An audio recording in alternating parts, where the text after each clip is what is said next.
Halo semuanya, pada video kali ini kita akan membahas soal nomor 7 pada OSN Provinsi tahun 2021. Silakan pause untuk membaca soal.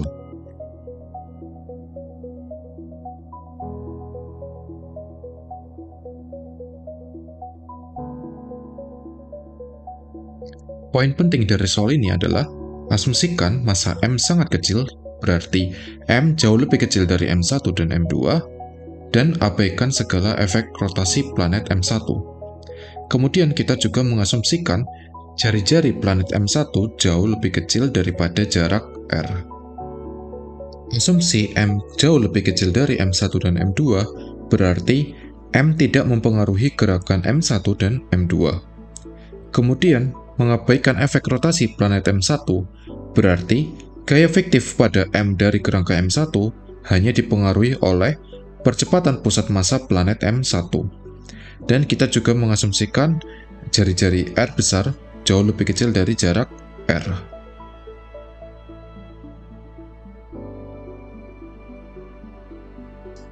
Pertama, kita akan menghitung laju sudut omega sistem M1 dan M2. Kita akan mengasumsikan M1 dan M2 sebagai massa titik, kemudian posisi pusat massanya berada di antara mereka, jarak dari pusat massa ke M1 adalah R1, dan jarak dari pusat massa ke M2 adalah R2. Untuk menghitung jarak M1 ke pusat massa, kita bisa menggunakan M1 sebagai acuan. Maka, R pusat massa sama dengan M1 kali 0 ditambah M2R per M1 plus M2. Maka, R1 sama dengan M2R per M1 plus M2. Persamaan 1. Dan kalau dinyatakan dalam vektor menjadi vektor R1 sama dengan min M2R per M1 plus M2 I topi. Antara M1 dan M2 terdapat interaksi berupa gaya gravitasi yang akan menjadi gaya sentripetal untuk rotasi mereka. Maka, jika kita meninjau M1, kita akan mendapatkan persamaan sigma F sama dengan M1 dikalikan percepatan sentripetal terhadap pusat massa. Gm1M2 per R kecil kuadrat sama dengan M1 dikali omega kuadrat R1. Maka, Gm2 per R kuadrat sama dengan omega kuadrat dikali M2R per M1 plus M2. Jadi, omega kuadrat sama dengan G dikali M1 plus M2 per R pangkat 3. Persamaan 2. Yang kedua, kita bisa menghitung gaya fiktif pada M dari kerangka pusat massa M1, yaitu gaya fiktif sama dengan min M dikalikan percepatan pusat massa M1. Maka F fiktif sama dengan min M dikalikan min omega kuadrat R1, yang merupakan percepatan sentripetal pusat massa M1 terhadap pusat massa M1 dan M2.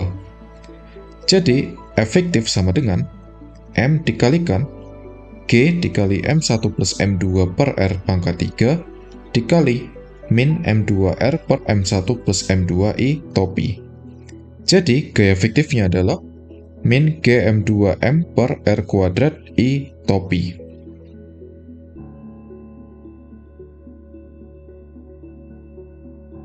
Pertama, kita akan meninjau posisi M terhadap M1 dan M2.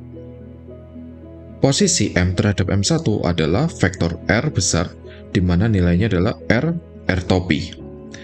Kemudian, untuk jarak dari M1 ke M2 adalah vektor R kecil sama dengan R kecil dikali I topi, sedangkan jarak massa M dari pusat massa M2 adalah vektor R2.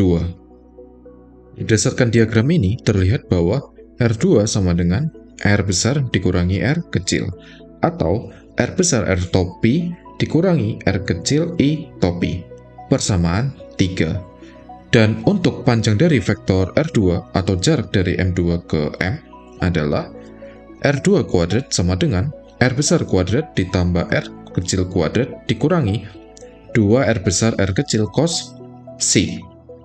Kemudian panjang R2 adalah R kecil dikali 1 min 2R besar per R kecil cos C ditambah R besar kuadrat per R kecil kuadrat pangkat setengah.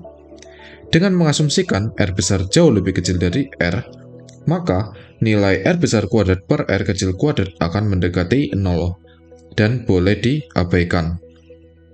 Jadi, panjang R2 adalah R kecil dikali 1 min 2 R besar per R kecil cos psi, pangkat setengah, yaitu bersamaan 4. Kemudian, kita akan meninjau gaya pada M dari kerangka pusat massa M1. Maka, sigma F sama dengan gaya gravitasi akibat M1 ditambah gaya gravitasi akibat M2 ditambah gaya fiktif.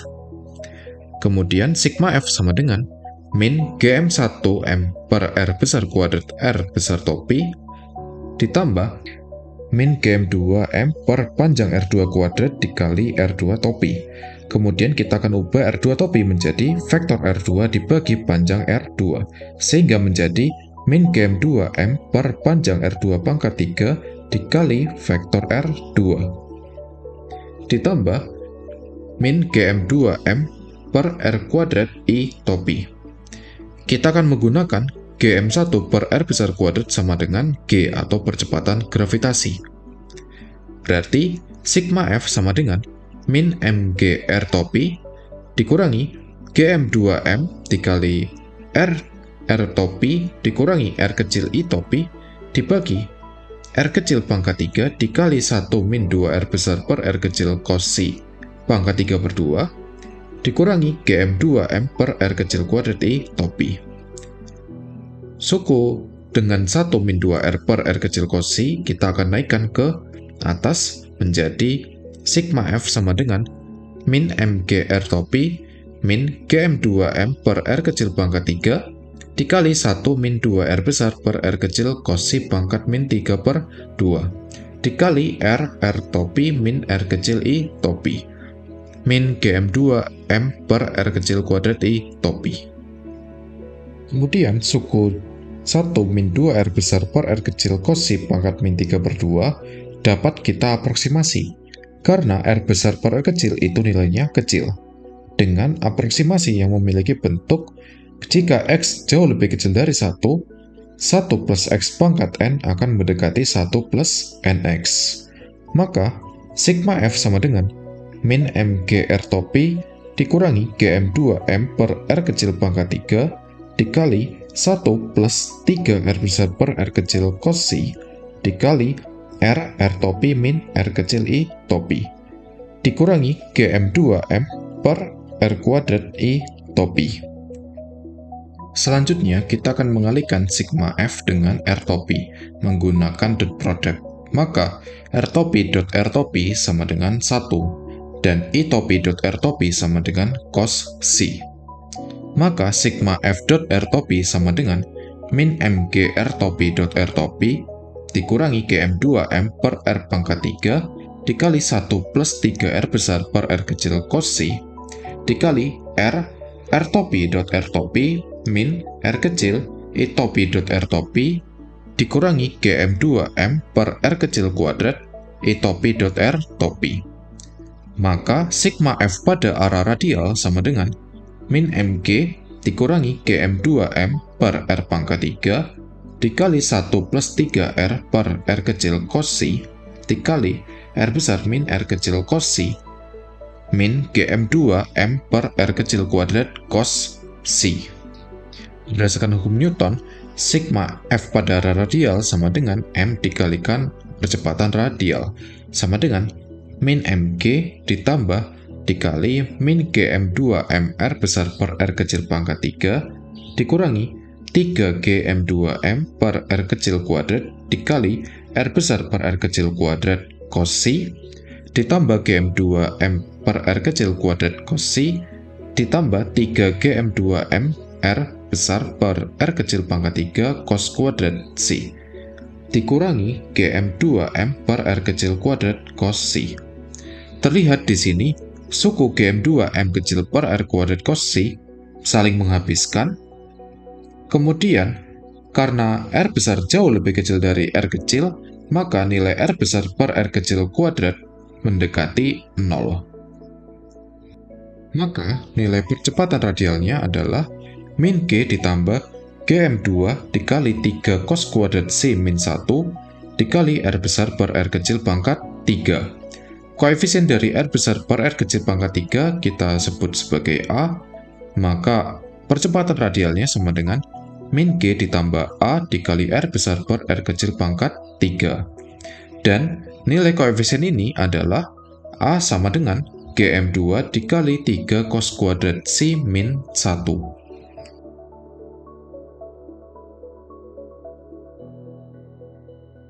Selanjutnya, kita akan menghitung energi potensial massa M.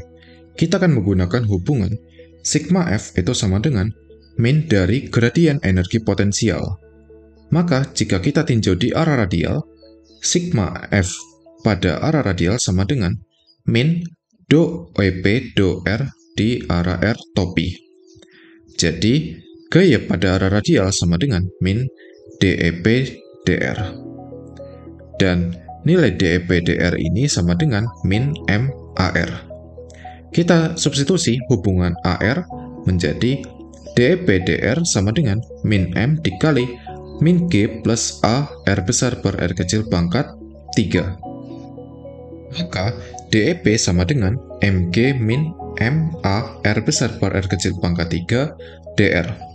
Kita dapat melakukan integrasi, jadi EP kita integralkan dari EP0 ke EP, kemudian R kita integral dari R besar menjadi R plus H, di mana R besar merupakan permukaan planet dan R plus H berarti H di atas permukaan planet.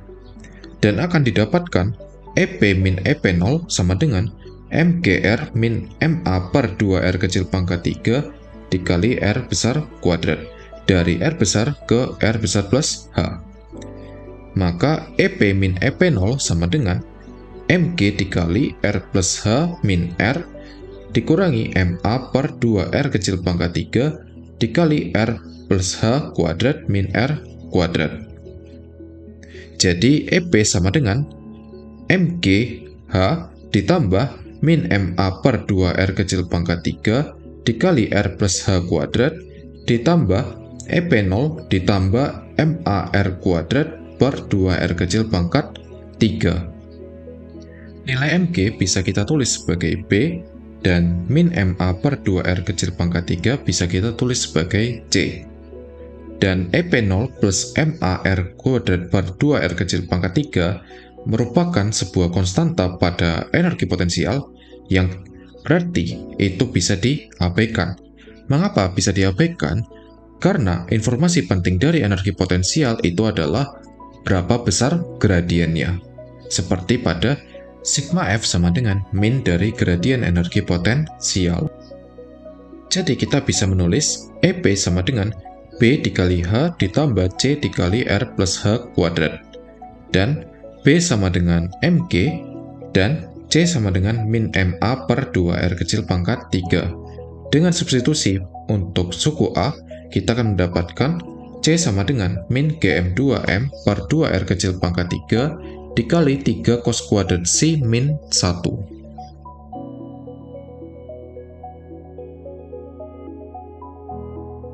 Permukaan air adalah permukaan yang ekuipotensial atau memiliki energi potensial yang sama. Jika energi potensial tidak sama, maka akan ada partikel yang bergerak dari energi potensial tinggi ke energi potensial rendah, dan ketinggian permukaan air akan berubah atau tidak steady state. Misal, pada satu permukaan air ada titik dengan energi potensial yang lebih tinggi, maka akan timbul arus dari energi potensial tinggi ke yang rendah, sehingga ketika partikel bergerak, ketinggian air juga berubah. Dan ketinggian air ini juga mengakibatkan perubahan energi potensial dan akan terjadi arus kembali hingga terjadi steady state. Maka, energi potensial sebagai fungsi H dan C adalah MGH dikurangi GM2M per 2R kecil pangkat 3 dikali 3 cos kuadrat C min 1 dikali R plus H kuadrat sama dengan C0, yaitu nilai konstanta. Karena energi potensial pada permukaan air konstan. Asumsikan H jauh lebih kecil dari R, maka R plus H kuadrat sama dengan R kuadrat dikali 1 plus H per R kuadrat, dan ini akan mendekati R kuadrat dikali 1 plus 2H per R. Dengan melakukan substitusi G kecil sama dengan G besar M1 per R besar kuadrat, maka kita akan mendapatkan M kali Gm1 per R besar kuadrat H min Gm2M per 2R kecil pangkat 3 dikali 3 cos kuadrat C min 1 R besar kuadrat dikali 1 plus 2H per R besar sama dengan C0. Kita pisahkan suku dengan H dan yang tanpa H. Maka M1 per R kuadrat min M2R besar per R kecil pangkat 3 dikali 3 cos kuadrat C min 1 dikali H min M2R besar kuadrat per 2R kecil pangkat 3 dikali 3 cos kuadrat C min 1 sama dengan C0 per Gm. Maka M1 per R besar kuadrat dikali 1 min M2 per M1 dikali R besar per R kecil pangkat 3 dikali 3 cos kuadrat C min 1 dikali H dikurangi M2R besar kuadrat per 2R kecil pangkat 3 dikali 3 cos kuadrat C min 1 sama dengan C0 per Gm. Karena R besar jauh lebih kecil dari R kecil, maka nilai R besar per R kecil pangkat 3 akan mendekati 0. Maka M1H per R kuadrat dikurangi M2R kuadrat per 2R kecil pangkat 3 dikali 3 cos kuadrat C min 1 sama dengan C0 per Gm. Dan kita akan mendapatkan ketinggian permukaan air sebagai fungsi C sama dengan C0 R kuadrat per Gm1M ditambah M2R besar pangkat 4 per 2M1 R kecil pangkat 3 dikali 3 cos kuadrat C min 1. Jadi, suku pertama bisa kita tulis sebagai C1, dan kita bisa definisikan eta sama dengan M1 per M2. Jadi, ketinggian permukaan air sebagai fungsi C sama dengan C1 ditambah R pangkat 4 per 2 eta kali R kecil pangkat 3 dikali 3 cos kuadrat C min 1. Ketinggian maksimum terjadi saat cos kuadrat C sama dengan 1. Atau saat C sama dengan 0, atau C sama dengan Pi.